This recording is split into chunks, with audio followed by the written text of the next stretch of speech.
Good morning, everyone. It is Wednesday, the 10th of January, 2023, close to being in the new moon period, new moon being in Capricorn, I believe, which is my sun sign. Quite a bit of news today. I'm going to start with, and then from there, I'm going to be talking about red pill versus black pill dating, social media apps and podcasts and stuff like that, and bring in my very entertaining friggin' Stanton Cree video that I want to share that I looked at yesterday. But before I get into all that stuff, well, let me share with you from Redacted. Anomaly had a really good video on this as well. And so there's already a bunch of people that have discussed this. That's why I'm more delayed this morning even with sharing it, because I figured anyone that's on my channel, you've already seen a lot of this stuff anyways. And so I would just give a different, a possible different interpretation. But here we go. Heard in a very if it starts. Well, if you had on your 2024 bingo card hidden Jewish tunnels under New York City, then you are winning at life because you just nailed it. This is really, I have to think, the most bizarre story I've heard in a very long time. But I think it could potentially, we don't know yet, it could really have potentially really troubling. And just to be clear, on Rumble, on live stream, I haven't shared this, but on my social media, like my Instagram and Twitter, I've been sharing this since it first got released to the public, and so hours before Redacted and stuff like that on my social media, like usual. And so I do recommend people, if they want to get the most up-to-date information and not wait for the mornings or possible afternoon videos, I would go on my Instagram or my X feed, and it's DAWN, and then the last name is Dussault, DUSSAULT. And so on all my social media platforms, I give my full name, and I give my email address. It's on my LinkedIn profile and stuff like that as well. So lead from the front. Pieces of this story as they come out here, and we have a lot of questions. We have a lot of questions about this story. First, some context. What you're seeing here, notice the people in the middle of your screen who are hiding there in underground caves in New York City, who have been busted wide open and are now being filled with cement as a result of discovering these really damaging and hidden caverns underneath the city of New York. Late yesterday afternoon, a wild riot broke out inside a New York City synagogue in Brooklyn. Police had to be called in. Why? Look at these secret, they're coming out of the ground. And a riot breaks out as a result of it. Yeah. Construction workers showed up. This is when the riot started. So construction workers showed up and started trying to pour cement in tunnel systems. They're actually fighting cops. These Orthodox Jewish members had built. It's illegal, and you're not allowed to live underneath. Look at that police officer. He holding up a taser. He said, you guys got to get back. They're trying to. Yeah, and I'm not gonna lie. Some of the footage of the cops that were sorting them out peacefully. Obviously, I like it when they're nice and respectful and peaceful, stuff like that. It's hard sometimes. I get it, because you're getting a lot of people in your face, right? But as someone that teaches use of force, you block, deflect, ignore, all of those things. There's different things that you can do, but friggin' attractive.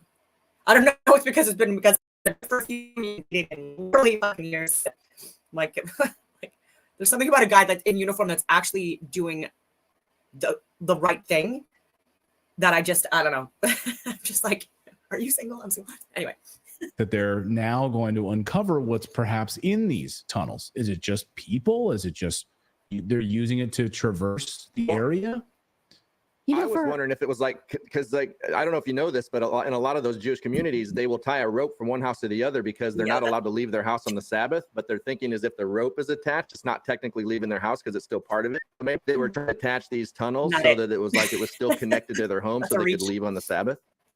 Maybe that's, and if that's what they're saying. Also, the Daily Mail was saying, well, no, they built these tunnels so they could sneak into synagogue during COVID lockdowns. But that doesn't make any sense because we now know that these tunnels were constructed about 6 months ago. So it has nothing to do with COVID, has nothing to do with lockdowns, trying to sneak into a synagogue because you're that devout. Like that's how the Daily Mail was trying to portray the story. They're so devout that they just built tunnels. They had to get to the synagogue. They had to get there. It's pretty terrifying when how many stories did we see last year of buildings collapsing, right? Apartment buildings collapsing. Like, I don't think that's safe. Well, yeah, I don't think it's safe either, but we do know, well, I mean, excuse me, with so many things we don't know right now. Why were they building these tunnels? The dispute. So, okay. The New York City Police Department was called in because these construction workers showed up. Like, who called the construction workers? That's what I'd like to know. Number one, who called the construction workers to show up in the first place? And were they filling in cement on the streets? Because on the streets, you could actually see some of the caves. You could actually see some of the tunnels from the streets. And grates. So is the city like trying to do some routine maintenance when they uncovered this? Like, what the hell is going on here? So then as you make those yeah, well, we got the videos here. Videos of people, yeah, of walking on the sidewalks of New York, and you can see holes and see down into what appears. Look at that. There you go. Look at that. Oh, An example of one of them. It's hidden behind this like newspaper bin that's there. It's insane. It's really bizarre. And then so members of the Chabad Lubavitch have been digging tunnels under the synagogue at 770 Eastern Parkway in the Crown Heights neighborhood of Brooklyn, and they've been doing this for many, many months. Well, as you're seeing the footage here, but what's behind the walls is really bizarre. Like this high chair, like children's high chairs in back in these rooms, these soiled children's mattresses. Oh.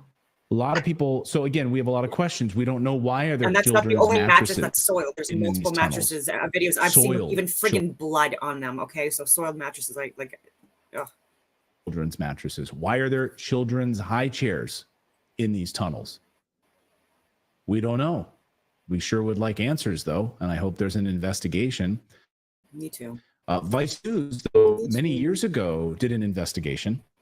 Yep. And this goes back. So when we talk about, about, I've shared before on my Rumble videos, not on YouTube, but and actually not too long ago, last year for sure, but because we're new in the new year, but even from like 2019 to like and years before too, where there's been human trafficking, organ harvesting, and stuff like that, literally in New York.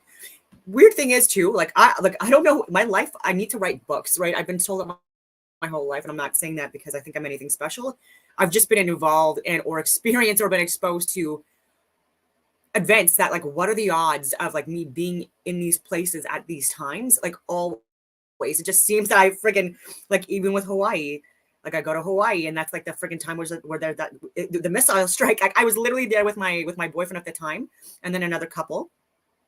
And then even Kandahar Airfield, when there was that rocket attack and that attempt to take over friggin' CAF, I was literally there at the time, and and I was literally on the phone, like in CAF. So let me just be clear with that. And I wasn't far away from the boardwalk, where the strikes happened. Actually, like rocket hit the boardwalk and stuff like that, and so that was another time. And I've got so many more examples, but it's just crazy. These child rape assembly lines, as the Vice News article had covered this back in 20. Let's see the byline on that. 2013. I was on my way to Australia when the pandemic officially was declared, and then they were going to be starting with. We didn't know if it was going to be like lockdowns or lockdowns and like stuff like that. And I was getting told like in flight, like I shut my phone off. But when I landed in San Francisco, I had a bunch of contractors like saying like turn around, like that knew that I was on my way, because I had work contracts that ultimately got canceled anyways the following month. But and they didn't want to risk me being possibly like away for months, right? Like when I had work contracts for use of force and like training instruction as well included. And then I started talking about the pandemic with my community. And I understand at the time people not wanting to hear that, but I was giving data and facts and evidence and stuff like that, and showing them the clay deck stuff and the tabletop exercises and what it involved, and showing the proof of the leaks, the gain of function stuff, the fact that the mRNA therapeutics were were utilized for years, and poor results. Anyways, I'm going on all these tangents, but I don't mean to. Sorry. This. The child rape assembly line. And a rabbi at the time walked in on one of these bathhouses and saw the absolute unbelievable, disgusting, horrible stuff that was happening to children in these bathhouses, and blew the lid on it. And of course, then there were a number of arrests in Brooklyn and a number of arrests throughout New Jersey. So I don't know if you guys remember the corruption and the arrests that happened in New Jersey, but it also swept into Brooklyn. So here's a news report from 2009, just to light a fire in your brain. I've shared that one too. Again, I don't know that these tunnels now today are in any way related to that, but when you find children's mattresses and you find high chairs, one has to wonder. Here's the news report from 2009. Take a look. These were arrests on a massive scale. Amongst those taken into custody by the FBI were city mayors, politicians, and religious leaders. The authorities needed buses to cope with the sheer scale of the operation. New Jersey's corruption problem is one of the worst. I hope you guys are seeing this okay, because I'm trying to get on the Bible search on the Gematria, and it's still loading. Not the worst in the nation. Corruption is not only pervasive, it has become ingrained in New Jersey's political culture. It's thought that religious charities controlled by prominent rabbis were used to launder cash. The arrests were part of a 10-year operation that uncovered money laundering on an international scale, as well as corruption and the sale of human organs in the US, Switzerland, and Israel. The sale of human organs. The sale of human organs, people. That was a France 4 piece, and I remember it clearly because it was all over New Jersey news when that happened. The sale of human organs. You know what? One The FBI arrested them for that. Like, this isn't like fantasy. They were arrested as a result of that. And she tags that. I mean, she's talking about money laundering, the other thing, and the sale of children's human organs. Still loading. Yeah, David.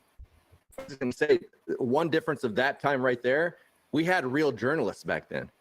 We had real journalists exposing that kind of stuff. Could you imagine that probably wouldn't happen today if that was going on? And even actually, CNN separately did a report on what was happening specifically on the Brooklyn piece of this. Again, this is where the tunnels were discovered. This is where the tunnels were discovered.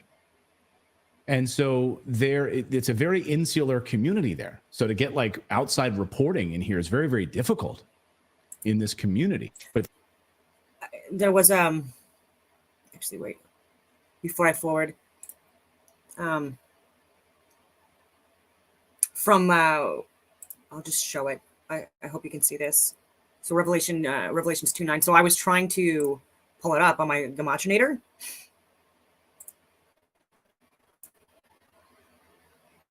Hold up.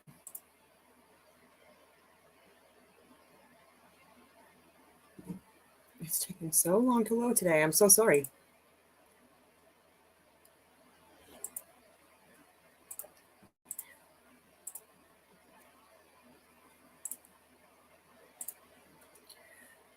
I like to use the Gematria application, whatever you want to call it. And I put in Revelation 2:9. I know thy works and tribulation and poverty, but thou art rich.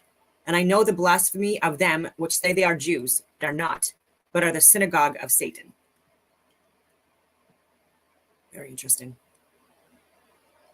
I also, United States of Israel.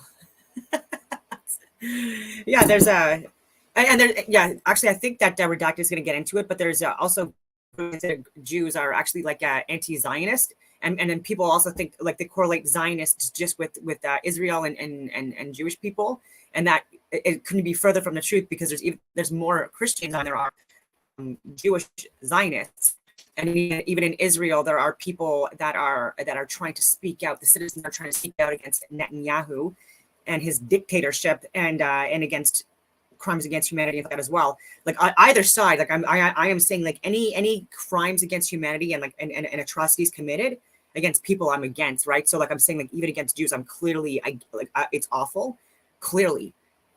But let's remove bias, like and all of that stuff, and get to the actual facts. So that was interesting. Okay, so I will get back to redacted.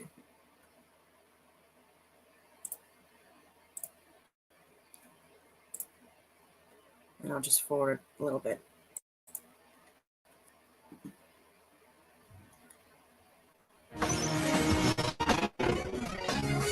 This is from CNN. In the Brooklyn enclave, strict rules dictate just about everything the men and women of this Hasidic Jewish community do. It is home to a sect called the Satmars, who are known for being closed off to outsiders. That's why the conviction of a respected member, 54-year-old Nehemiah Weberman, is seen as so significant among sex abuse victims. He was accused of sexually abusing a young girl for over 3 years and was found guilty on 59 counts against him. I look at this as a new era for the Jewish religious community. Weberman was hired as a counselor by the girl's parents when she began challenging strict Satmar rules at the age of 12. He denied any abuse. His support from the community was so strong, a fundraiser was held for him that was met with protests.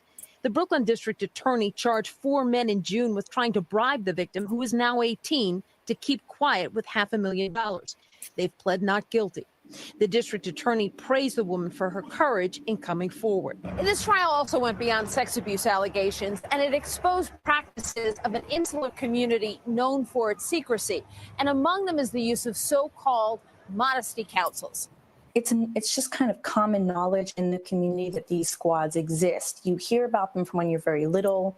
They're touted as a means to get people to behave, like you better behave or the Vad Hatznius will come after you.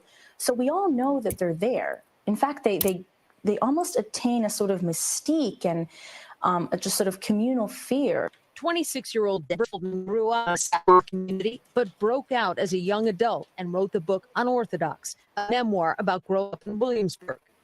Ostensibly, what modesty squads are looking for is forbidden music, forbidden books, forbidden magazines, forbidden internet access devices like computers or smartphones.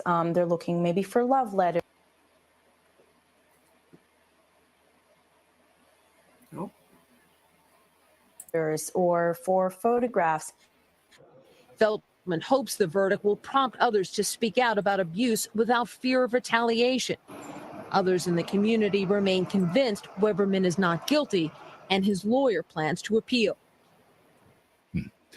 So again, what's the connection here? There's a long history in this community of this type of abuse. And then when you see soiled children's mattresses and high chairs in these tunnels, and you have a history of this type of abuse and neglect, we would like to know more about it. That's what we're asking here. So hopefully we will get some answers. And now with these 11 arrests of these individuals who were in these tunnels in New York City, hidden in these tunnels, and they were arrested by the NYPD, maybe we will learn something about it. We hope. Yes. Has it occurred to you to ask this question? Why now do we get this story when the Hasidic community is being so vocal She's so against on the anti-Zionist movement, or they are anti-Zionists? So is it convenient timing that they are anti-Zionists and we get this now, right? It's all I'm just asking. part of it. Yeah, no, great question. I mean, we don't have the answers. I think, there's no coincidences, right? There's absolutely no coincidences at all. And so it's interesting. I mean, we know we know this community, and we know what has happened here with sexual abuse and the sale of organs, and see what has happened with these individuals. So I don't know. Philip, go ahead. Well, it's something that Lionel Nation said yesterday when he was on the show that really stuck with me, and that was if you're seeing it, if you have the documents, if you have the evidence, it's because they want you to. Mm-hmm. And so it's like, looking at it in that lens, that's a really good question. Really, why do we know this? Why? And specifically, and why now, when there's a growing anti-Zionist movement and the Hasidic Jews are large part of it? Why are we getting this now?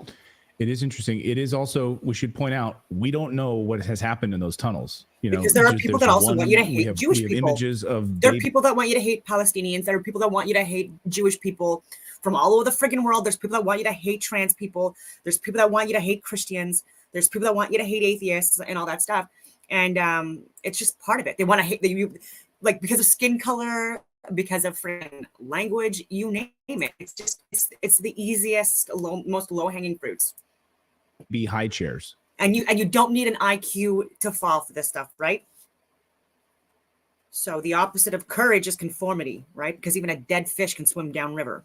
And we have soiled children's mattresses. Float. But do we know anything beyond that? We don't. We don't know. We don't. And so hopefully we'll get some answers, and it'll be interesting. Very interesting.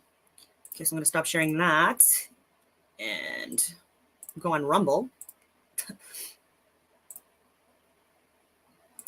And then I'm just going to share a few clips. I haven't seen this yet either, but good footage.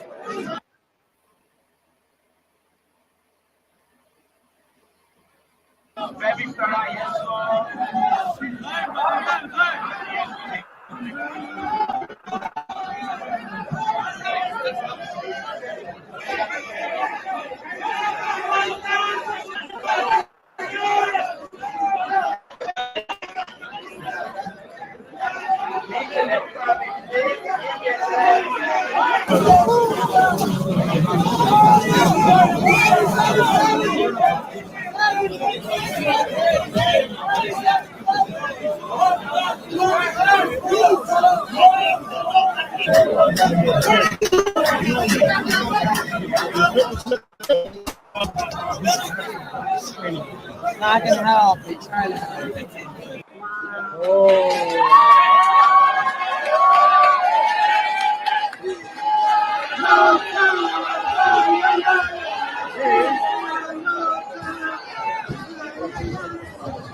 If this is like a human trafficking, like a child thing, because like those were child mattresses and child, like obviously high chairs and stuff like that, and they're singing and laughing and celebrating, knowing that, like I want to throw up so much right now. Why, you should not. Yo.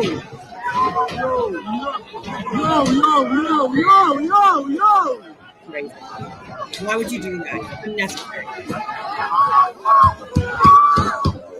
So what's the difference between this and Antifa and Black Lives Matter and the January 6th and the friggin' Freedom Convoy? Like, what's the difference? You tell me what's the difference. They're destroying friggin' like ancient sacred property. This is a synagogue. It is a very popular one.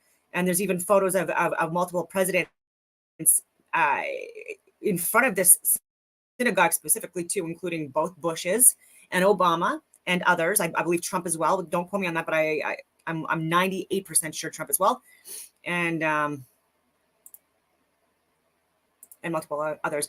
And when I was at West Point Military Academy on exchange, I also went to I went into mosques and paid my respects. I was wearing the burqa and stuff like that, the covers. I did the cleansing ceremonies and stuff like that, and celebrated the breaking of their fast for Ramadan. And then I also went to a synagogue as well, and the same thing. Like, and so for me, like talking about like Satanists, Luciferians, Illuminati, Freemasons, Christians, Buddhists, Jesuits, Zionists, like you name it. Okay. I think I'm more of a believer in astrotheosophy. If you've looked at my previous videos over the years.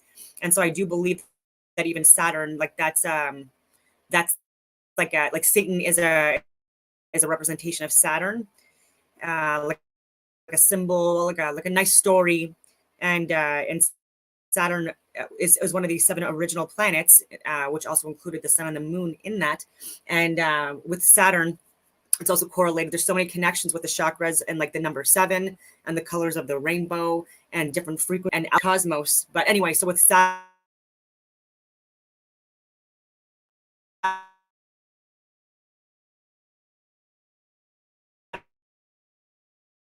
itself, also known as Saturnalia, in ancient times, was also associated with the root chakra, and the color of the rainbow being red, that it was associated with, correlated with, and also possibly like the exterior magnetic field of this cosmos. And so the color red, and that or clock.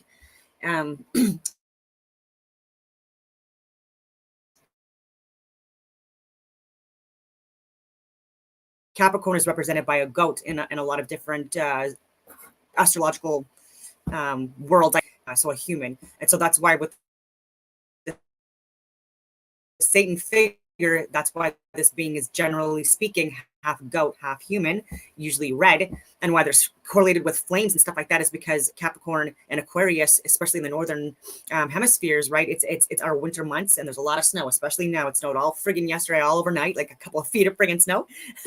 And this is a time where we have the least amount of day and the longest amount of nights, and whether things don't grow, especially like again, like places like Canada and Russia and Norway and Sweden and Finland and Greenland, these places that are closer to the center of the earth. And yes, I said that.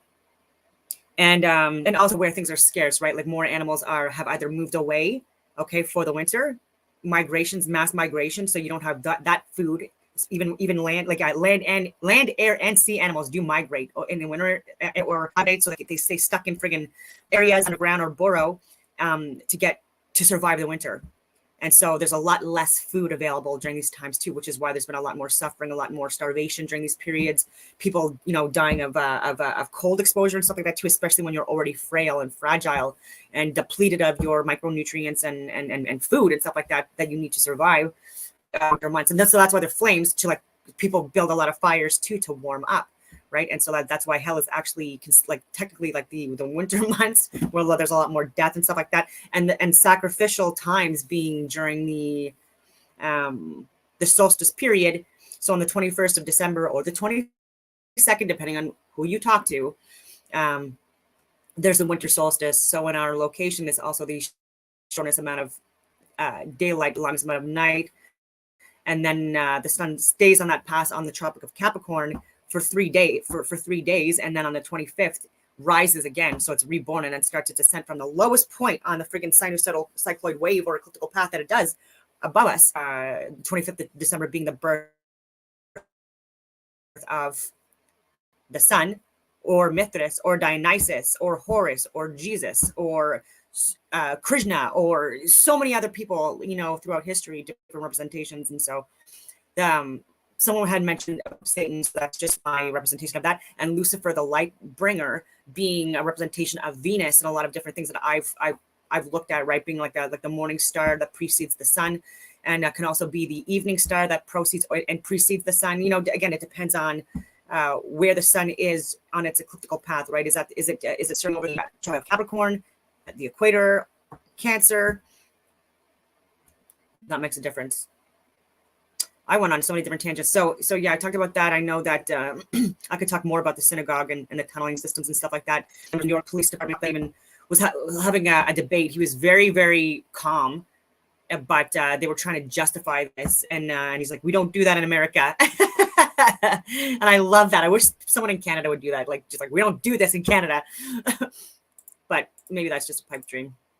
Because I shared yesterday. So I did want to follow up on yesterday's video too.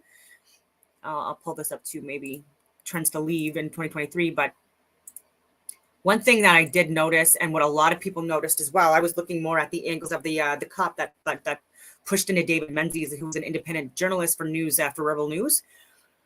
He was totally walked into intentionally by a law enforcement. So look at yesterday's video for that. And I even shared the clips, the frames too, where it's very obvious that he was even trying to get out of the way. He didn't even know who this guy was, and then was assaulted and then arrested. And out of all of the friggin' cops that were there, and I don't want to make this about skin color, but I'm going to, unfortunately. Out of all the cops there was one black guy, and he was so uncomfortable with this, like very uncomfortable and upset about this stuff, and was the only one out of everyone that was trying to make sure that David Menzies was okay, that the cameraman who God bless him, who was there and recording, and I hope this guy gets molded and a bonus for that, right? Because again, this being caught on video is literally what saved David Menzies, honestly, and being in a situation like that too, where people, luckily by me recording it, saved my ass because of people blatantly lying to me, grown ass fucking men, just like that that did that. It's just you need to have that information. But he was even taking papers and stuff like that dropped like literally by being manhandled by his friggin' buddies, and like putting it in his friggin' bag and stuff like that. Literally being so friggin' nice and making sure that like, yeah, I'm getting choked up. But like, I'm just like this is where we're at. And like even at Ottawa, like for Ottawa Police Services at Huntmar, the only people at that whole district, and I've emailed all levels of the friggin' like that precinct, because I've done work with Huntmar for years when I was working with Global Affairs, training their small unit detachments that respond to natural man-made events. But I used different infrastructure in Ottawa, and the police station being in fact harassed and targeted after that. But it was a woman and an immigrant who were the ones fighting the most and the hardest for Canada, and got suspended, got charged, stuff like that. The guy that I'm talking about, but he's not even a natural born citizen, and he loves Canada and pushes more for Canada than, you know, people that you would expect, you know, being the majority of Canadians, right? Like of the skin color, unfortunately. And it's just annoying that, like, oh my God. But at least there was one good cop. So I will absolutely say that. And he was, again, like super uncomfortable about the whole thing. Literally, you know, like, I'm sure that if he would have had his way, like he would have been freaking the handcuffs off and stuff like that. But like, people, yeah, just really frustrating to see that shit. But kudos to that guy, though.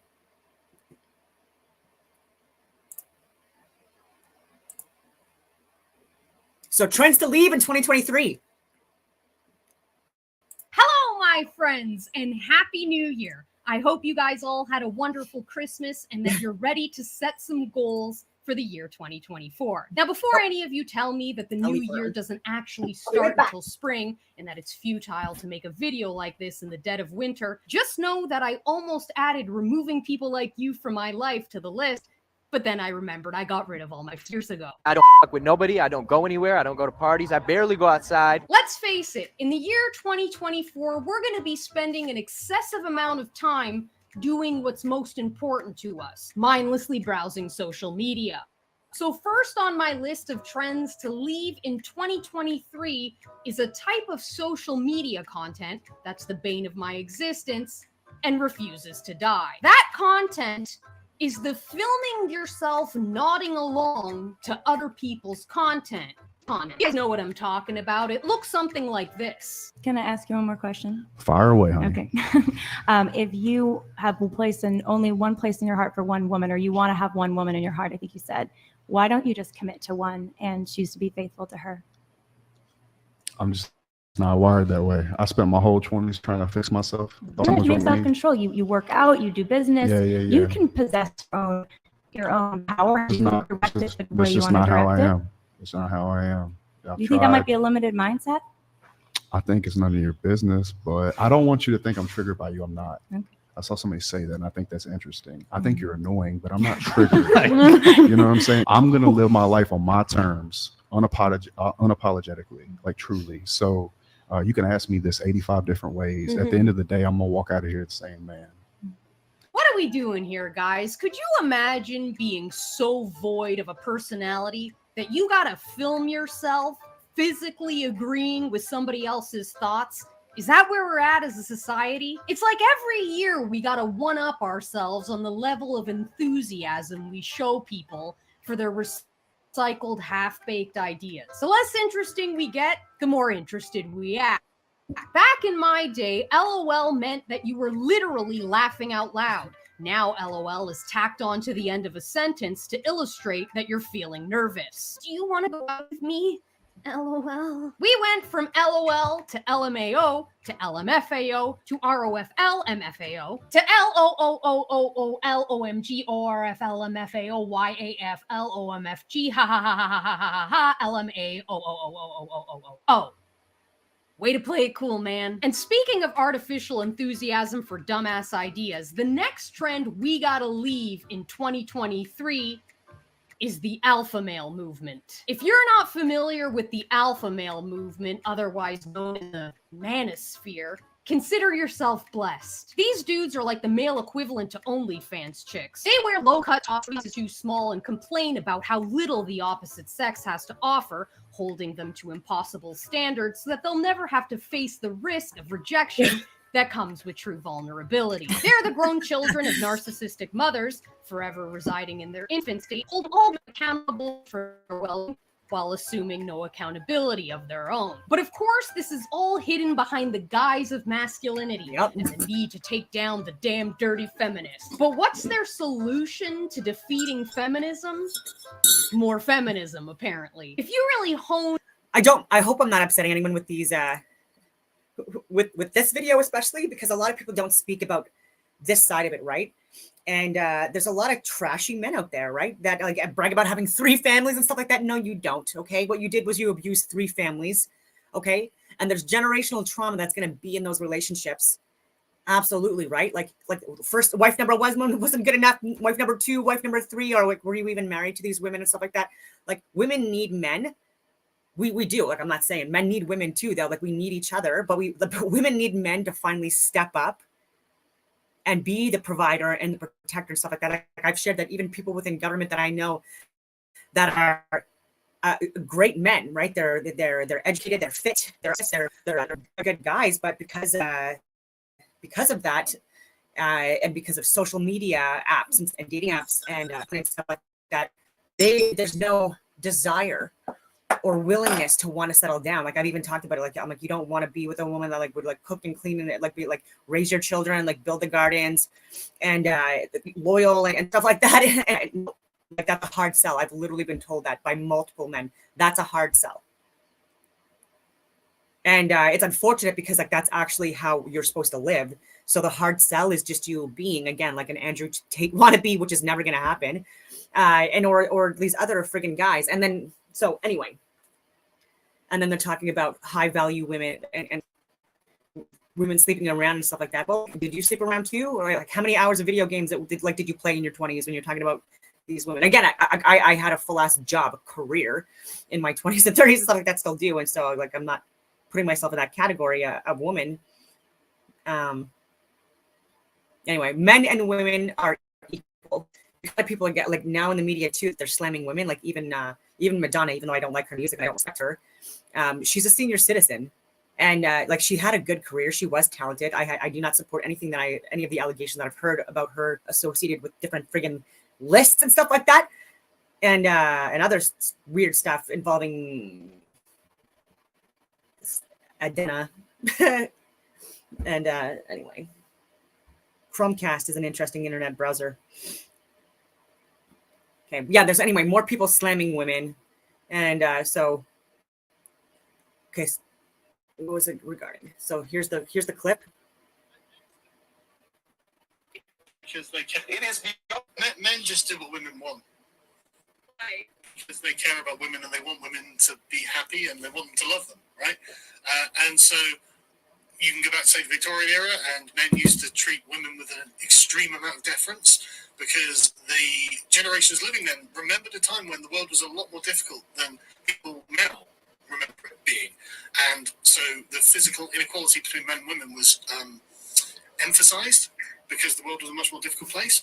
And so men took a paternalistic and patriarchal view on how women should be treated, and women wanted men to take that. They wanted to be safe. They wanted to be provided for. They wanted to make sure their children were safe, and men did what they could. Now men have won. They've, the fact we've got airplanes flying overhead, and the fact that we're not about to be invaded is the victory of Western man. And then, for some reason, women decided, okay, well, I'm not afraid anymore. You don't do the things that we do, so you can't have what we have. But men just want women to be happy. They want them to love them. They want their approval. And so if gaining women's approval means pretending women are equal to men, or pretending women's saying this, that, and the other, whatever it is, they'll do it. And it's completely taken men off of the throne that they sat on. And this throne was this throne was never supposed to be stepped on and stuff like that. He's literally, again, that was a white man. Okay, whatever. That's talking about like. And so this was my comment on that video. So I don't care if you agree or not. Like I'm like, men and women are equal. Equal opportunity does not mean equal outcome, obviously, but there have been significantly better times when there were matriarchal systems in place, such as we see in ancient ruins of advanced civilizations, When men were bigger, stronger, more loyal, created better homes and living conditions, there were hanging gardens and megafauna beyond our imagination and trees kilometers long. Now we have dad bods and tech that is making us worse off. We have our differences, yes, but we have our own skills and unique abilities too, which don't involve physical strength, but more important, such as creation. I could go on tangents and stuff like that. I don't need to sound a certain way about it, because I know my voice can be like annoying to some people. I don't know, but like this whole thing that like men and women are not equal. We're equal, all right? And actually, even as an infantry officer, I was better than a lot of men. There was no different standards for me, ladies and gentlemen. And even now, like I'm still even hack squatting. Even yesterday, over 400 pounds. On the record, like I shared the video of it, and there was people in the gym, and I've done 7 plates per side before as well. That's been seen. I've shared video of it, and that's not a brag or anything like that. But if you're able to do the job, you should be able to do the job. That has nothing to do with biological sex, and you're not going to have 100% of the population, of the female population, staying at home and giving birth and stuff like that. Like ideally, you know what I mean, but that's just not reality, right? And because like there's even a lot of women with fertility issues or don't want to be in a relationship that's toxic or abusive, and because that's not good for children either, right? Like having multiple baby daddies or multiple kids from like different women and stuff like that, that's not good for your children or the women either. Like, so a little bit more responsibility from men is also needed, and women could be more feminine in nature and let their guard down when they have that provider protector in the picture. And this is just like that. This is for any species. And everyone thinks that animals are dumb. And I've said this so many times, like I observe animals more than most people do just because of how I was raised. And there's a lot of animals that are way smarter than a lot of humans I know. Like they're able to adapt and survive and build shelters that are amazing out of like really resourceful materials, like in nature and stuff like that, and hunt and survive. And they live and work in communities, and they communicate with each other, and they can communicate with humans if you just recognize it for what it is. Thumbnails of the woke TikToks that the producer put together that I'm gonna Blair White again. Hi, welcome back to hell. Also known as the Blair White Project podcast. Another episode is upon us. She has risen, and we're all here together. We're gonna have a good time. We have a loaded podcast. Can I just say, I can tell just by the thumbnails of the woke TikToks that the producer put together. Let's dive into this first thing. So this tweet of mine is one of my most viral tweets. Of actually kind of shocking because I may or may not have been puffing on a little something in bed and a little out of my mind at midnight when I tweeted this, and I woke up and it was viral. Anyways, so this woman named Yasmin Benoit, who apparently is a model. I mean, she is quite gorgeous. We'll give her that, although she's not so bright. Love when a person can do it all, when you're good looking and smart. Love that. But this person, she only has one thing, just her looks, and that's fine. But anyways, here I am. So she went viral on Twitter for posting with this asexuality flag, which didn't know they had a flag, and saying this: asexual people deserve equal rights. We deserve legal recognition. We deserve protection. Thank you, Stonewall UK, for allowing me to march with you again at Pride in London. So here's my whole thing. Well, let's go with what I responded first. I said, y'all want to be oppressed so damn bad. No one has ever been denied rights because they don't have sex, you absolute cringe ball. And I stand by that, because please name me a right that someone does not have because they are not having sex. It doesn't exist. I personally, my elbow just popped again. I am getting old. Oh my God. Jesus. To me, this is, making a mockery of LGBT people. First of all, you can march with whoever you want to march with. You can go whatever event you want to go. But like the claim of like, we deserve legal recognition. What are we putting on the books about people because they don't have sex or they're not interested in sex? Please make it make sense, because it really is not making even a drop of sense. You know, I'm not one of these people who thinks that asexuality doesn't exist. In fact, I fully believe it does exist. As someone with an extremely low sex drive, which is me, common misconception, people, you know, obviously sexualize me a lot. And I do post revealing pictures and videos on Instagram. And like, I do as well. And I've been guilty of that in the past as well. Again, being on Discovery Channel's Naked and Afraid, and only going on that show when I was in recovery and I just left the friggin' military again. Like I was in such a fucking mess of a state. And but they didn't know that though. So like that's not anything towards Naked and Afraid cast or crew or production, not at all like towards them. But I wanted to get out there to get this information out, like all the not this stuff that I'm talking about now, but the false flag stuff about like 9/11, especially. I wanted to get that out, and flat Earth stuff, but then also the astrotheosophy stuff, like all that stuff. January 6th, I wanted to talk about that, and then like it just kept on going from there. Then the freaking Freedom Convoy, and then it's like Ukraine and Russia, and like all of these freaking things, and I'm like, holy shit! And so, anyway. Certain way that I feel but even with that, after that, like I wanted to get people on my social media at the time, because I wanted to get that information out there, and that didn't really work. And then bodybuilding with the wellness and stuff like that, like I was posting pictures, like I was getting a lot of views, a lot of shares, a lot of, like all of that. But then as soon as I started where I thought I had enough of a platform, as soon as I started like sharing like reality stuff, like my friggin' followers plummeted, right? And my views plummeted, and it's just gotten worse since, right? And so I hope that this year is a truther year, and a lot more people, because I'm also shadow banned and censored, heavily censored, and the algorithms are like really like push down my content. So even if you're watching this, like it's a credit to like how you're defeating the algorithms, like 100%, because especially if you're in Canada, because we are so freaking censored. Especially in the last few months, like there's like a whole bunch of different censorship bills they've put in place, and they want to put in more because it's now an authoritarian regime. And during authoritarian regime periods, when people start spreading more of the truth and people start understanding the truth more, this is where they put in more censorship. It happened in North Korea. It was staged just like a frog in a pot, right? So like taking away certain rights and freedoms and stuff like that for like how you can report, where you can report, when you can report, what you can report. And then look at David Menzies. That was a way to dissuade people from wanting to ask questions, even peacefully, but especially, well, be peaceful, obviously, don't be an idiot, but to peacefully ask questions to people that are literally ruining the country from the inside. And but I would argue that this should make people want to do that even more, right? So like I'm really hoping that this lit a fire under people's asses. Okay, seeing things for how they are right now in Canada and realize how fucked things are. Okay, you wouldn't want that for your grandparents or your parents, I'm hoping, unless you're crazy, you know what I mean? Or your sister or your brother or your kids. You wouldn't want that type of treatment. That was ridiculous, okay? And things are going to further escalate if we don't understand what's going on with WEF and WHO and all these other friggin' organizations. And even yesterday, actually, I shared a standing ovation. I said yesterday, 8 hours ago, but I was up in the middle of the night.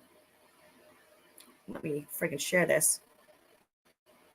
Of course, I can't click it.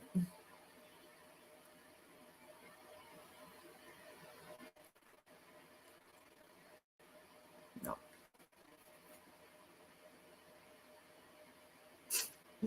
I'll play this while I'm trying to like load this. Communicates that like I'm a sexual being. I mean, hi, my boobs are out, but that's actually the opposite of what I am inside. I actually have almost no sex drive. So it's not much of a stretch for me to imagine someone having no sex drive, right? Like it's not such a stretch of the imagination. I feel like if you have people on one end of the spectrum who maybe have like sex addictions and like are just super into sex, it's like, of course the opposite has to exist, and there has to be people who don't have any sex drive. But the idea that you are oppressed because you're not having sex, if anything, who are probably the oppressors in Miss Yasmin's mind? Probably evil conservatives, right? Probably. I just got a good question too. Sorry. Like I also interact with people that give good questions. Don't just come on my channel and tell me things that are incorrect. so clearly not open-minded at all with what I'm sharing. So even yesterday, for example, or actually no, a few days ago now, like I put on, like, does the government show proof of flat non-rotating Earth or whatever it was, and someone came right on my friggin' channel, and no, they don't. It's like, is that a question?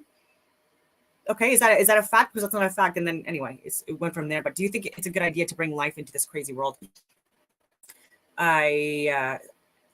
This is something that I, as a woman, especially, and someone that has wanted kids, and it's likely not going to happen, unfortunately, just because of my age and the fact that I don't want to use a fertility clinic. I realized that even though I had waited for over 4 years, actually, you probably want to see me when I talk.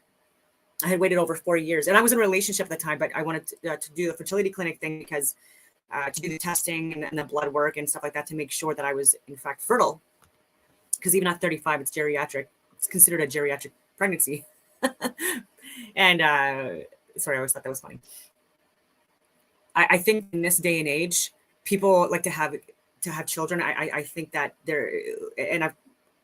it should have a mother and a father in a healthy relationship, and that's so fucking hard these days in itself, right? There's so many people that are, so many more people than you would realize are doing multiple different forms of drugs, on multiple different prescription medications, even in the 20s and 30s. This is not good for children to be exposed to and or develop in within a woman that has all of these different heavy toxic loads, right? And so even me, I detoxing from heavy metals and stuff like that, and not taking prescription medications, even though they've been pushed at me my entire friggin' military life and beyond for multiple different things.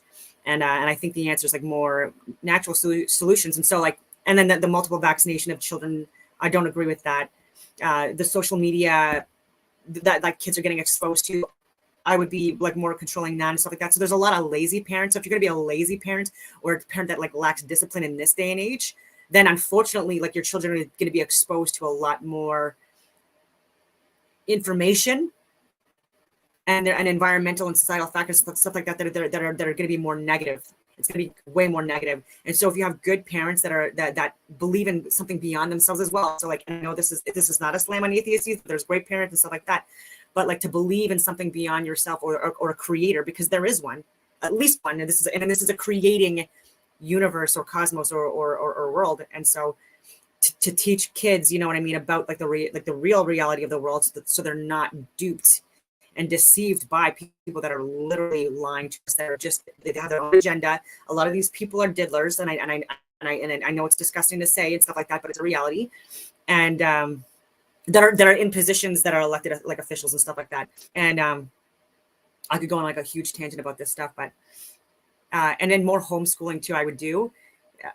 There's just so many different things that you would have to do to have kids. I would even say move up society. You want to have a child that has less chances of being exploited by predators for drugs, alcohol, or for sexual stuff, you know what I mean? And exposure to that. So I would more of a rural or country setting, and then taking that time. Again, this would take a lot of effort into growing more organic foods, more hunting, more fishing and stuff like that. And this is exactly what our government right now, the current government, I'm not talking about the first responder types, the military, law enforcement that are doing a really friggin' hard job right now because of these diddlers in government and elected officials and these experts that they're hiring. Okay, these people should not have children. All right. And their children, if they're anything like them, their children should not be exposed to our children. You know what I mean? In any way, you know what I mean? Where they can dupe or deceive them, right? Or target them or exploit them, being dramatic and stuff like that. But, and that's really, really hard in this day and age. And there's more obesity. There's more chronic, issues. There's more allergies and there's just so and so it would be a challenge, but I just think it would take people that take it a lot more seriously, right? Anyone could get knocked up and have children. You know what I mean? That's easy, right? That's easy for me to do as well. If I wanted to go on Tinder and have sex with multiple men all the time, just to have a baby and then never talk to them again. That sounds disgusting to me. I want the fertility issue. I was going to do the sperm bank, but even that, I'm no, because I'm not giving this child the proper chances in life. And I struggled through my life because of not having that strong dynamic. being in a very chaotic environment, even though, again, once you know better, you do better, and hurt people. So like, I'm not blaming anyone, and there's no victim mentality here, but yeah, we just need so much to fucking change. Like, and people like Chrystia Freeland, these gross people, like, need to be out, fired, jailed.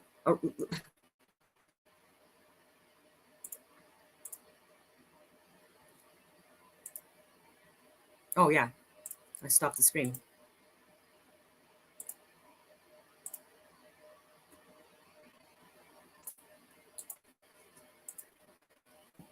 Evil, social conservatives, religious people, they don't want you to be having sex. Abstinence is like what they preach. I mean, obviously they want like marriage after the abstinence, but ain't nobody getting mad at you because you're not having sex, girl. No. And it's like, it's not that I don't respect it, because that's your life choices, those are your life decisions. That's what's true to you. That's what makes your bell ring. Or, you know, your bell's not ringing apparently, but whatever. But like, girl, what? So she got dragged. My tweet has how many views? Like, it's crazy. 6.5 million views. I felt a little bad. I've never even ratioed someone that bad. I mean, holy crap. But you know, people were telling her like, what rights don't you have? What legal recognition don't you have? And she couldn't give one straight answer. And she recently said that she's going to come out with a paper later in the year explaining what rights asexuals don't have. Let me just tell you, if you can't just think of it and you don't just know it, you probably have all your rights. This is a great example of victim culture, right? Of victim culture warping people's minds, and whether they know it or want to admit it or not, right? Because they don't consciously know it, but people like this absolutely see value in being oppressed. They absolutely see it as a status symbol in certain circles. So, Yasmin, you're not oppressed, babe. And that should be good news. You should be, hallelujah. Oh, you were wrong. You're not oppressed. You have every right everyone else has. Very embarrassing. And also just kind of weird. I mean, again, I believe in asexuality, but you have all your rights, sis. All right. We have Aubrey O'Day. I had sex with Donald Trump Jr. in a gay club bathroom. And? What are you trying to say, sis? First of all, are you trying to insinuate that he is gay? Because and who cares?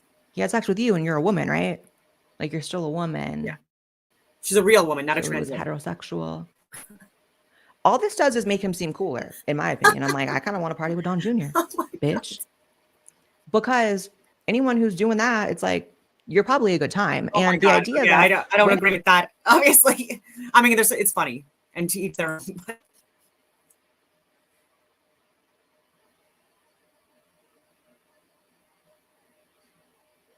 Last few years, there would be a lot more out about him. Like, anything he's ever done bad would be out by now, with the intensity that they are trying to cover up for Hunter Biden. Like, they really can't make Don Jr. look bad. He's very clean. He's very clean. We have this this headline. It's like, kills me. Female Andrew Tate thinks women shouldn't be able to vote or get divorced. So this is just Pearly Things, Pearl Davis. And Pearl is a very divisive figure on YouTube. I mean, she gets a lot of hate. And I'm not here to give her hate, right? Because like, it's like, whatever. She was my guilty pleasure watching her like, because she was bringing on like cringe guests. And I feel like she used to talk less on her show. And the less she talked, the more she was able to position herself as like intelligent, because she would bring on all these guests. She has a dating podcast, basically. It's one of these like red pill dating podcasts. And on the podcast, it's very easy to come across as intelligent when you go scour like the streets of London, which is where she's from, for like the dumbest women, bring them on, and you're automatically going to look better. But the more she has talked over time, it's kind of like, okay, maybe not. Maybe not. So let's just watch this clip of her on why women should not vote. Why would you want to remove just from yourself the right to vote? I found out only 5% of women wanted the right to vote. Because they've been conditioned by men to think that they shouldn't have a vote. I mean, that's what they say, but I started reading their rights, right? And what I found out was that the reason a lot of women advocated for it was because they believed it was the beginning of the breakdown of the family. Before you became one in marriage, 85% of people were married. What has happened 100 years later? What's that got to do with them having the vote? Well, it also goes back to responsibility. Again, men are 80 to 90% of the military. They run all of the infrastructures that make society run. If we want an equal say in society, then be equal. Do 50% of the hard job. So men don't run all the infrastructures that keep society running. I mean, I look at the medical system as one example, full Teachers, of women who more keep women, nurses, more everyone women. alive, right? That's just one example. Of course, the thing about the red pill space and these dating podcasts and how they talk about like male female interactions and the sexes and like it's very, and I don't need anyone to be offended by this because I have a lot of love for autistic people, but this space is very autistic. Oh my And God. that's just me being real. It's very much like they hyper fixate on things that are technically true at the expense of things that are practically relevant, right? So it's like, I'm never a fan of people who, you're free to think that women shouldn't have the right to vote or women should not vote or whatever, but I'm never a fan of like these fantastical like changes people claim to want. Like you're never going to take away the right for women. And this is like where like people like it's frustrating because the fact that even in Canada, like less than 30% of people now are even voting, like we have low voter turnout from most people, male and female. And so she's cherry picking, okay, what she wants to say about the reality of voting trends right now to begin with. And a lot of people are further, again, like more disempowered. They don't want to vote because they see that there's like, or they feel like there's no point to it. And they feel like the elections are not trustworthy.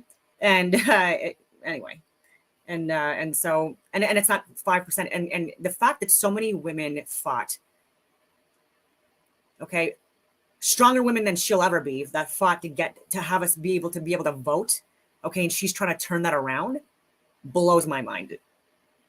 And she's wrong. Like it's fake news. Like, oh, like why do I not get viral and these people go viral? I still don't get it. Women to vote. So like, why even talk about it? Like if you're really about helping men and women and improving relations of the sexes, which I would assume her podcast is, it's like, who's that helping? Something tells me Pearl would not advocate for women being exempt from paying taxes, right? And it's like, in what world should women not vote and have a say in the laws that dictate their lives and society and the way society is structured when they're expected to pay taxes and pay into that system?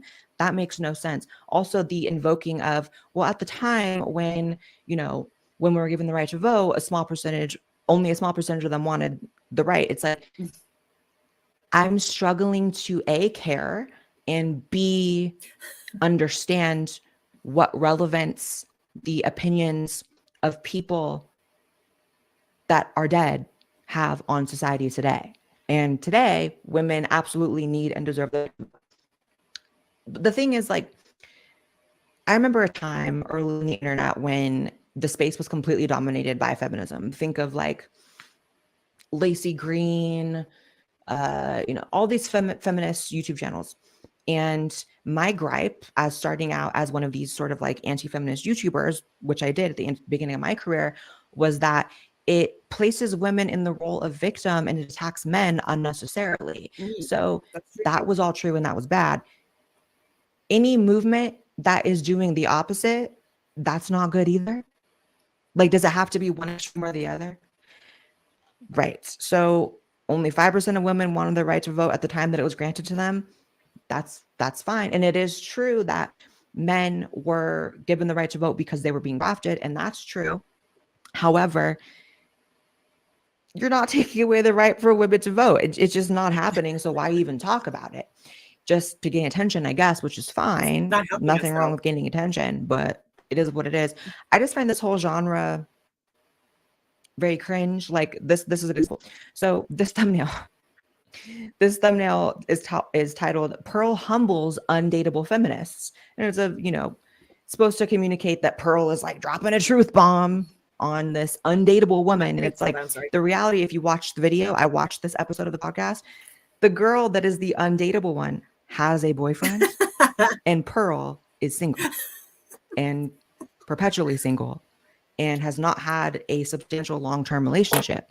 That's my main gripe with this entire genre is the hosts of all these dating podcasts, from what I can see, almost none of them are currently in healthy, successful relationships and have never really been. Like they're perpetually single people, that is, talking about how to find a high value man, how to find a high value woman. And it's like, the thing about content like this is like, there's bits of truth in all of it. So there are certain things that Pearl says that are absolutely true.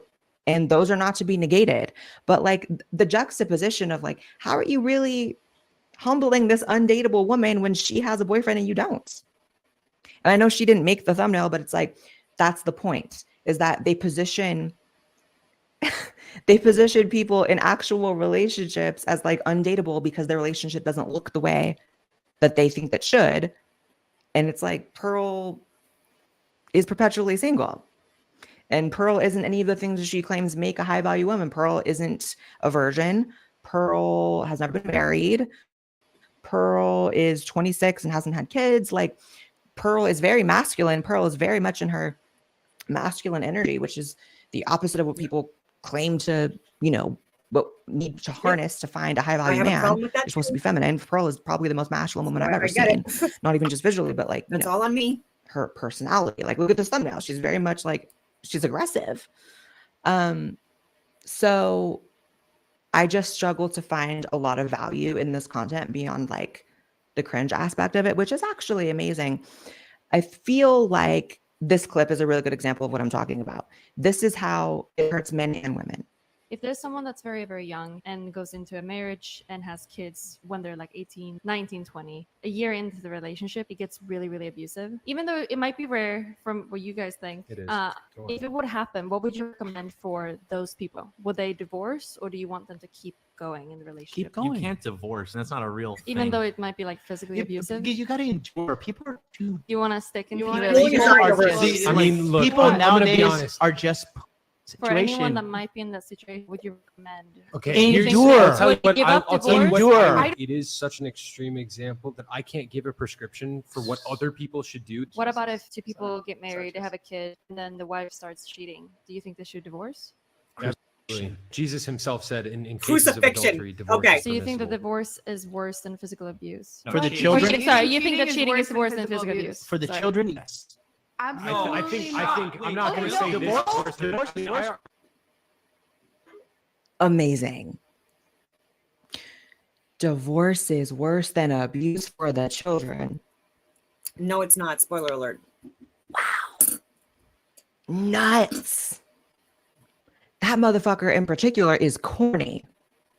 That was the corniest motherfucker with that ill-fitted suit and the earrings talking about, okay, so because there's such thing as generational that is just a good trauma. example and learning from your environment, the whole nature nurture piece that people talk about. The nurture piece is a significant portion of a child's developmental period, okay? And so this crazy guy is saying like, oh, if the woman cheats, divorce, crucifixion, kill her. But I bet you she asked the question, if he cheats, would there be divorce? No, endure, because he's talking about a woman getting the shit kicked out of her being okay, which is more common than people think. Again, it's not a lot. It's still like, fortunately, a smaller percent of the population, but it's bigger than what people think. Okay, these people that try to dismiss this, not helping. How these podcasts, while you can find certain tidbits of truth in it, like there are certain things that are commonly espoused on these podcasts that are absolutely true. Like, and as someone who got out of an abusive marriage, by the way, it's insulting. The necessarily career successes of women, typically, statistically, right? It's always nuanced, obviously, but that's typically true. I feel like men are more interested in the beauty of women and what they can bring to raising children and a household, etc., than their career endeavors. And women typically are more interested in career endeavors than the looks of a man.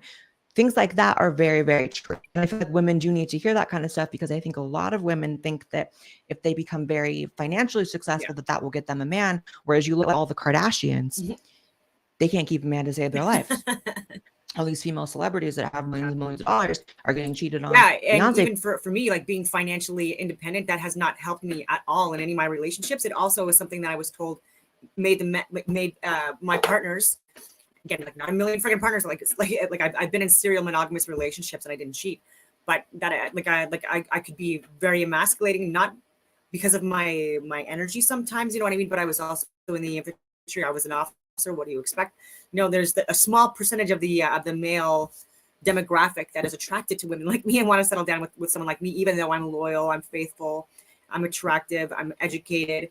I bring a lot to the table, my pension, so many different things, and discipline, like all of that stuff. But the thing is, like, I could be emasculating, unfortunately, even with my energy, and I don't mean to be. So I need like an ultra masculine man in order to like make me feel like more secure in my feminine energy, in order to embrace that more, right? Because like even now, like, especially when women are single, we're inherently more in our masculine energies, because we're providing for ourselves, we're having to protect ourselves, and there's a huge fight or flight like element to that as well, and biological clocks ticking as well for women, and or raising children alone. And even with my dogs, like with my ex, like he really sees my animal, and there's some animals, but like it's not financially providing for them in any way, like not bringing like anyway food on a regular basis, like not like doing like the daily regular things that you have to do, unfortunately, like not like again like the daily walks, daily exercise all through the day, like making sure that they get out to go to the bathroom and stuff like that, and making sure that they're disciplined. And yeah, there's just so many things, like making sure their nails are good to go, that they like you're giving them good quality food, filtering the water. I do things like that with my animals, and I would do that with my children, and a lot of people, even with their kids, I can see that they're very lazy, and not exposing them to healthy environments. Like filtering your water would also be a huge thing, and that includes your shower water. I'm going on all these tangents. They got cheated on. So there's certain tidbits, but like abuse is worse or divorce, cheating is worse for kids. Like I just can't. I'm like losing my mind even listening to that. So here to say, you should not be enduring abuse from anyone of any gender, role in your life. No, get out, because women and men die from abuse all the time. And the whole like it's rare, saying it's rare, abuse is rare. What do you mean? Is abuse really that rare? So as someone who grew up in a very dysfunctional household where I saw and women can be abusive as well, just to be clear, and they think and they'll call it not abusive, but even verbal abuse can be even more traumatic to people than physical abuse, especially with men. And there are a lot of women that say a lot of awful freaking crazy freaking things. I've seen the texts, and I'm like, oh my god, and sometimes like you can't like, and that is also like women need to be more freaking aware of that as well. Like people are getting crazy. A lot of very bad things and a lot of bad interactions between my mother and father. I wish those hoes would have divorced. I wish those hoes would have. I feel as though these podcasts give the viewers typically a very irrational view of women of the opposite sex. Here's a good example. This is a clip. You'll see. It's not global for 99% of people. A girl going in Kansas City is not getting flown out to Dubai. Yeah, she is, bro. No. And you'll notice they're sexualizing that girl as well, which annoys me. Like always her like showing her name, grabbing the mic, like grasping it like a phallic object, and it's like what's the point of that? She's trying to give you a really good dialogue. She's bringing good points to the conversation, okay, and she's attractive, yes, but like literally you're sexualizing her, like even with that, and it's just like, how would you like that if they were doing that to like your daughter, your wife, your girlfriend, your mother? Like it's just it's so like even that shit. It's like let's get rid of that for 2024. Hey, you guys are wild. You guys are wild. You're coping, man. I just want to, for the record, for you, And porn has a lot to do with that as what well. Percentage of college women do you think are being flown around the world to Like fuck? men are I wanna being hear groomed all to three. treat all friggin' women that they see as attractive in any way. And it's all shapes, sizes, and forms on porn, right? So like if you're gravitating towards a certain type of woman on porn, that's on you and that's what you're attracted to. And that doesn't apply to a large percentage of the female population in North America.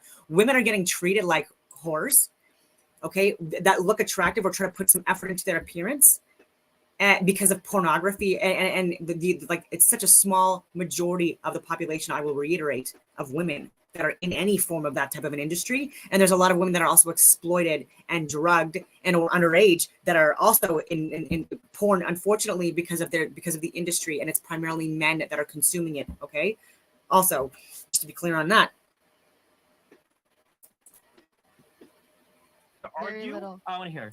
Like you need to start learning how to treat more women like actual women. And the more you're consuming pornography, especially if you're younger and you're developing like your brain's still like developing and you're learning behaviors and stuff like that and societal norms, etc.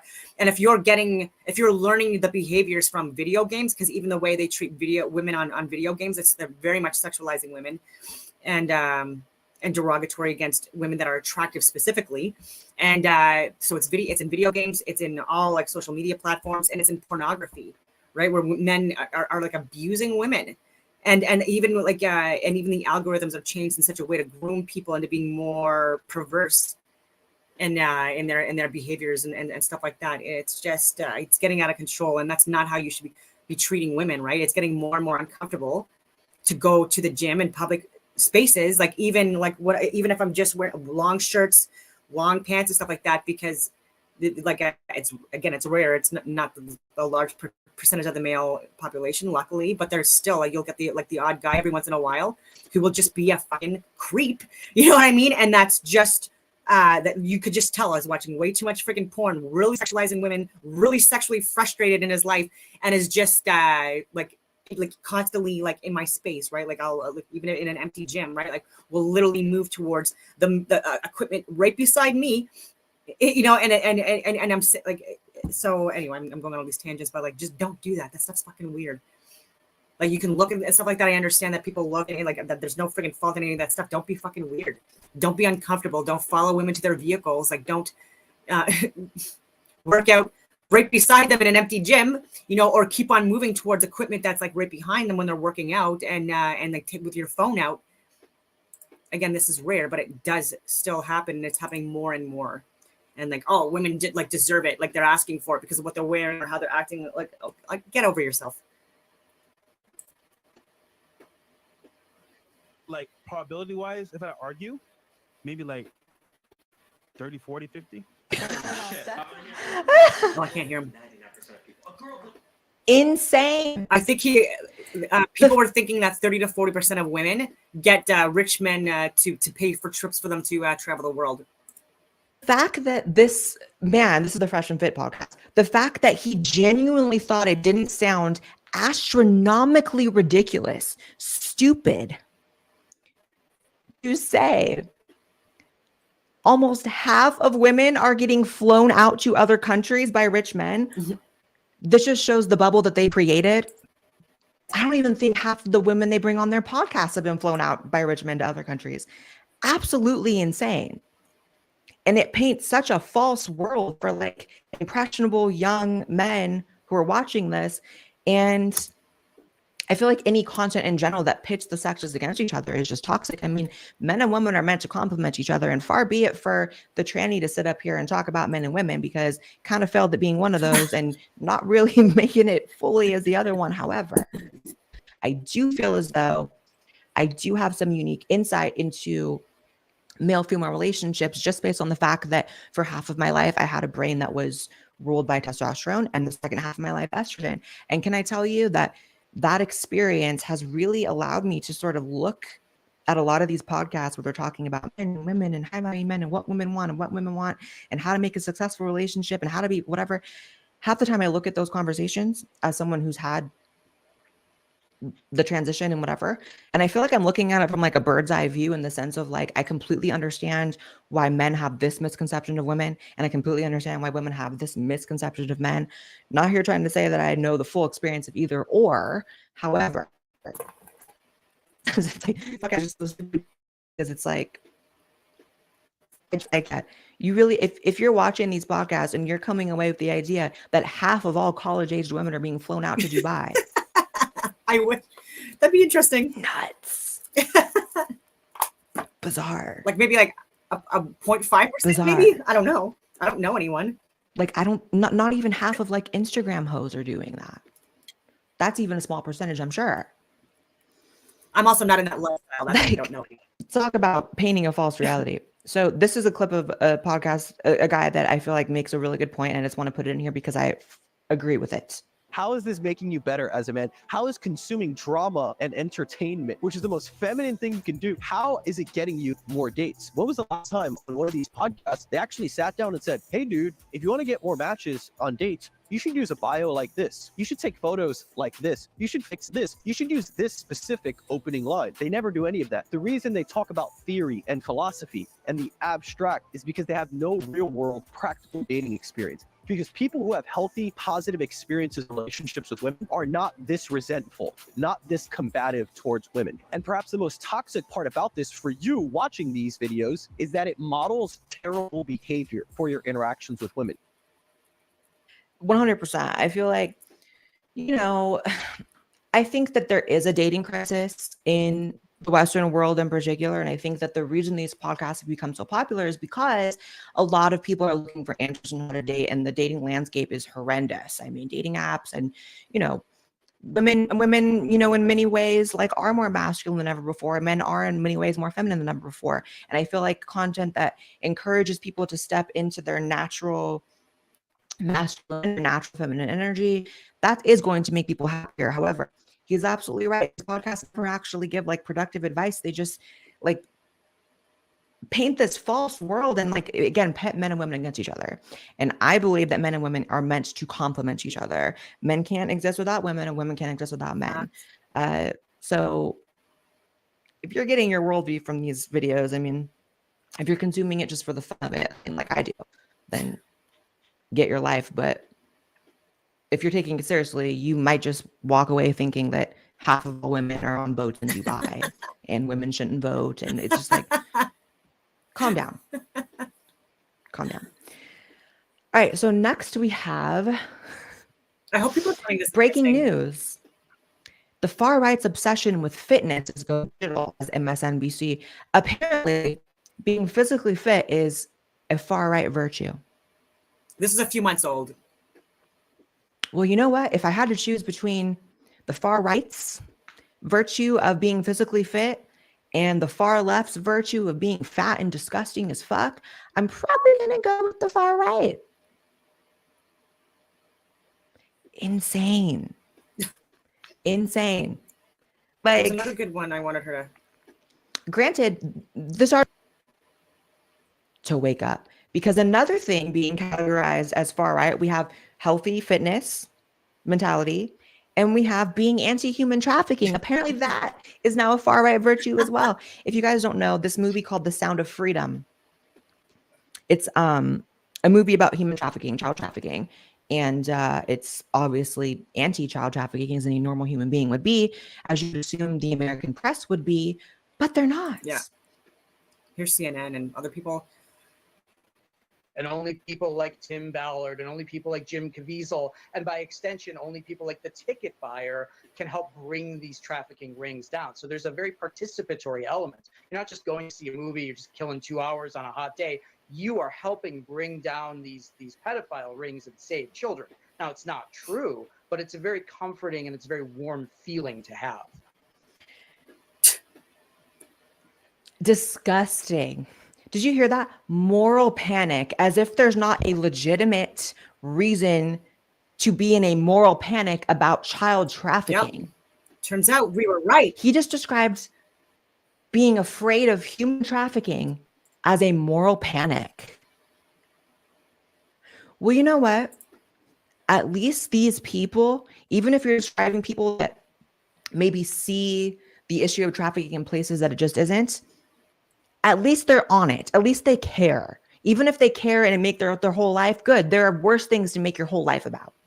And the idea that they're lying to your face. The corporate press is lying to your face, and we really need to figure out why they're defending human traffickers as if Jeffrey Epstein, it isn't confirmed that he ran an underage sex ring and involved high power people, including Bill Clinton and so many others. That's why they were downplaying it for the last several months. And that's why I was saying, like, it doesn't, like, it is what it is. Just like, stop watching mainstream media. They're obviously garbage now, all of them, and their affiliates, and just start to watch channels like mine. I realized I didn't finish the video. Here. On their philosophy, it goes a little something like this. All women are whores, and because they're whores, never land a quality man. But quality men are also whores, and that's admirable because they were born that way. I'm beautiful in my way, even though I'm a mistake. Check out my man ass, baby. I was born this way. All right, settle down, Lady Gaga. In other words, the men of the manosphere believe women should show more sexual restraint than men because even the average woman is more capable of resisting her base level monkey urges than the most dominant men in society. I don't know about you, but that just sounds like feminism with more steps. If people are going to tell me I shouldn't have children with multiple women, my argument to that is, okay, asshole. So you think I don't believe in family? I believe in family 3x more than you. I have 3 families. Hey, at least his daughters will grow up with the daddy issues required to be slightly more competent than their father. And equally annoying as the manosphere is the female equivalent trend I want to see left in 2023. That trend is the motherhood reality trend. If you're not familiar with the world of single women, they often engage in a series of meaningless competitions. And I'm not talking about women's sports. No, I'm talking about who has the biggest boobs, who has the tightest butt, and who can land the highest quality man without being capable of cooking a box of Kraft dinner. But once women have landed a man of equal value and begin breeding with him, something very odd happens to the world of female competition. It gets flipped on its head from who's the fairest of them all to who's the most disgusting. We've all seen this. Women who grew up with too little or too much attention, I'm not sure which yet, film themselves in compromised states to illustrate the reality of parenthood. In other words, they aim to normalize the difficulties of being a parent. Because apparently we need to normalize something so normal we would literally cease to exist without it. And it's not just the content itself I hate. I have no problem with a good satirical video accurately depicting the human condition. What I have a problem with is the underlying sentiment that somehow sharing this with the world is a virtuous act. Like they aren't just producing it for clicks, but somehow their clogged milk ducts and postpartum depression are saving the world. It always goes something like this. Mom shares gripping photo of what postpartum depression looks like, which apparently is sitting around in your bra. I would love that.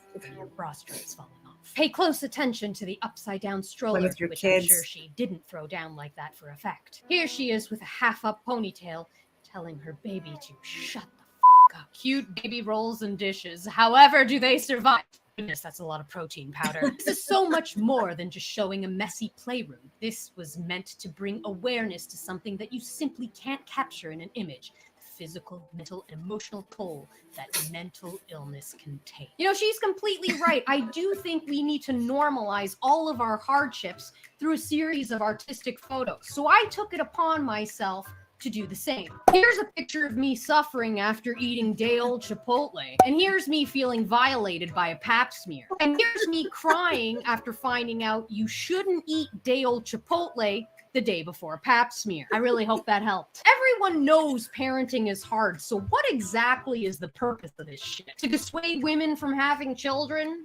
To boost abortion rates? Why do we need constant validation for being weak? Why do we need a perpetual pat back for doing the bare minimum. All this has done is created a generation of moms who feel justified in their increasing ineptitude. And don't get me wrong, it's not just the women in these videos and pictures that drive me nuts. The moms in their comments are even worse. Without fail, the moment one of these birth rate reducing posts is published, the Octo-Pure Mom Brigade swoop in with their opposing virtuous parenting style. They boast about how they have a litter of children under the age of 0 and don't skip a beat. They wake up every morning at 3 a.m., get dressed to the nines, clean the house, feed the chickens, collect their eggs, and have breakfast ready for the children by 7:30 a.m., with time left over to wake their husband up with a fresh cup of Folgers and a perfectly manicured reach around. And all of that would be quite admirable if it wasn't a complete lie. Because what those women are always a little less adamant to share is the 2 nannies and 2 sets of grandparents they have at their beck and call to wrangle the brood while they post to social media for 10 hours per day. Honestly, if someone can physically show me where a mom of 4 kids under 4 finds the time to post to social media all day, I will give them my first million, which according to my YouTube analytics I ask that as a rhetorical question, but there really is a reason people don't act normal anymore. And it's because social media has created another trend, I hope, to leave in 2023. And that trend is extreme binary thinking. A quick Google search will tell you that binary thinking is the tendency to see things in terms of absolutes, like good versus bad or right versus wrong. This type of thinking can be helpful in some situations, but it can also lead to some problems. And boy, oh boy, has it ever led to some problems. We now live in a society of thoughtless drones based on superhero movies and sporting events who are incapable of thinking outside of their false dichotomy. And I don't blame them. From cradle to grave, we're taught to see sides where they don't exist. As children, we're taught history from the perspective of the good guys and the bad guys. Young boys are taken to sporting events where they're encouraged to pick a team, and young girls watch Disney movies where there's a virtuous, innocent princess and an evil queen. And as we grow older, it gets no better. We're inundated with TV shows and movies that feature themes of good and evil. And lessons on good and evil can be beneficial if they're taught in conjunction with nuance and context, but the nuance and context are nowhere to be found. A natural result of developing your worldview from 30-second Instagram reels. And not only that, we're hardwired for tribalism. Our inherent instinct to belong to a group makes us see the world from the perspective of us versus them, which again can be very beneficial if the distinction between us and them is clear, but very detrimental when it's not. Binary thinking is the reason people believe you gotta be pro-Hamas in order to be anti-Zionist. It's the reason people believe you should be denied a hospital bed if you didn't get vaccinated. It's the reason you believe Lady Ballers was a good movie. So let's normalize normalcy. Let's normalize the real alpha males who reject feminism by quietly supporting their wives. And let's normalize the wives who keep their families together without whining, but also without boasting. Let's normalize having friends we don't always agree with in conflicts with no good guys and no bad guys. There's a quote I'm often reminded of when I think of the current upside down state of the world. And the quote goes, "Well-behaved women rarely make history." I'm sure you've heard it before, often touted by feminists to justify their erratic and belligerent behavior. But this quote has been severely misinterpreted. What Laurel Thatcher Ulrich meant when she said this was that the ordinary and compliant rarely get attention or credit for their accomplishments. It was an homage to the domesticated women who took care of their families and shut the up about it. So this year, I hope you'll join me in my resolution to opt for the ordinary over the extraordinary. Or as Trey Kennedy puts it, do less, God bless. All right, guys, that's it for me today. If you like this video, please don't forget to like, comment, and subscribe, and check out some other videos from my channel. Also, if you want to... She was hilarious. I wanted to play the full thing. I know I'm over an hour and a half yet again. And that's why people don't watch these videos. They're like, oh, this is too freaking long. But well, I still have you. I was looking earlier for a video. Canadian citizen receives a standing ovation after laying out Klaus Schwab's plan to enslave the world. Worth reposting and sharing. So I put this on my my X as well. Source of consultation. There you go. Oh. Agenda.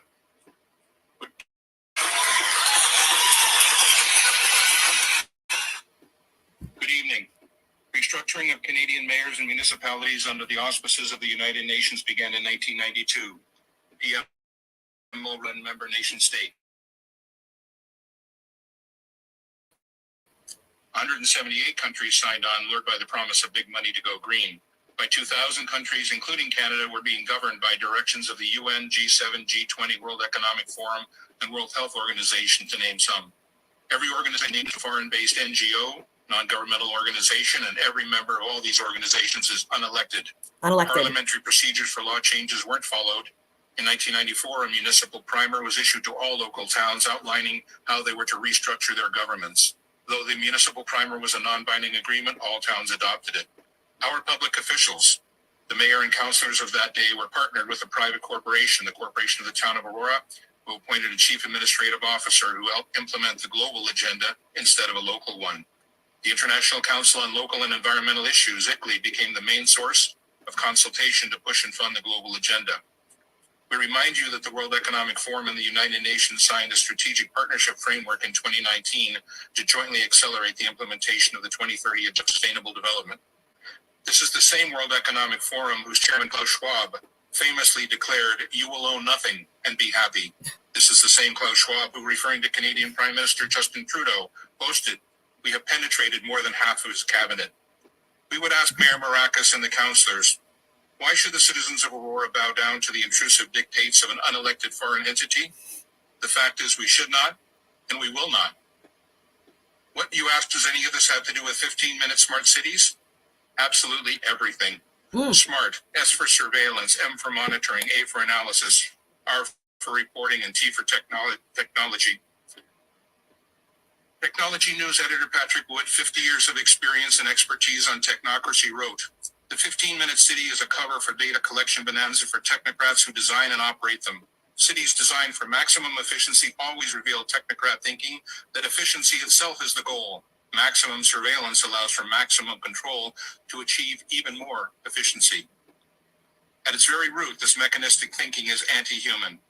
The 15-minute city narrative seeks to fool you in the guise of saving the planet, keeping you safe, and delivering convenience. It's actually the gateway to digital IDs and CBDCs, central bank digital currencies. CBDCs allow bankers and or governments to freeze your bank account because you happen to peacefully and lawfully protest and express your disagreement with government policy. And when remember the Truckers' Companies Act and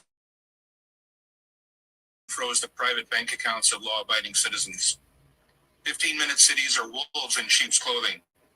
Don't believe the countless stories spewing forth from 24/7 basis from the elitist captured mainstream media, all claiming to have your best interests at heart. We have been burned too many times. In reality, 24/7 surveillance through the Internet of Things inside your home, 5G and LEDs outside, monitoring and tracking and recording everything. Implementation of exclusion zones and geofencing to restrict movement travel. Ability to control behaviors through military-directed energy technologies. Property and car ownership to be outlawed. Evictions from farms and rural areas to gather people into cities. Digital passports being promulgated by the UN, World Economic Forum, and the World Health Organization are in the final stages of planning and implementation. They are tied to social credit score, which is determined by compliance to government directives. These passports control all access and all aspects of life. Digital currency is being implemented to end cash and monitor all your spending. Your digital currency will be turned off or on depending on your compliance score. UBI, Universal Basic Income, is a controlled allowance forcing compliance by restricting access to food, money, services, and education. All of the above will enable climate lockdowns to be implemented easily, arbitrarily, and indefinitely. The real agenda of 15-minute smart cities is to monitor and control everyone and everything. In summary, in the coming days, Council will receive an electronic info packet which will contain the text of this delegation and other items. We, the citizens of Aurora, wish to enter into a meaningful, respectful dialogue with our elected members of Council on this complex, important issue. A key framework of that dialogue is a list of questions posed to Council. The explicitly guarantee that citizens will remain free to travel as is their right under the Charter of Rights and Freedoms? Can council guarantee not to restrict access to essential services, medical care, bank accounts, government pensions, utilities? Most importantly, we the citizens of Aurora need to have the conversation with council about exiting their non-binding agreement with the private for-profit entity known as the Corporation of the Town of Aurora. We need to turn back the page to a simpler time when open, transparent municipal government serving its citizens and working in their best interests ruled the day. We are your equal partners on this journey. Thank you. Oh. So if you've been following, he must follow my channel or my media. How long have I been saying that? I was literally the first person that I know of that was literally on the forefront talking about the 15-minute cities. I was literally emailing that, like the National Wildlife Preservation Officers at government who were approving shredding of millions of fucking trees in Ontario, province of Ontario alone. I was trying to contact the destruction companies who were just like harassing and abusing anyone that was trying to expose this stuff, like going on heritage sites and churches and national parks and crown land and putting signs up in areas where they have no business putting signs up and like exploiting our resources. And there's so much, right? And even Mattamy and other real estate companies and stuff like that, and the builders, okay, also trying to like discuss like this stuff, you know what I mean, and how they're supporting and enabling it and stuff like that, and like so yeah, look at my previous videos for that stuff. And on that note, because it's already running long, I will leave it at that. And if anything comes up today, anything groundbreaking, I will do another video. It is close to the new moon in Capricorn, so you never know. But anyway, I will leave it at that, and I hope that everyone has a wonderful day. If I can see the button.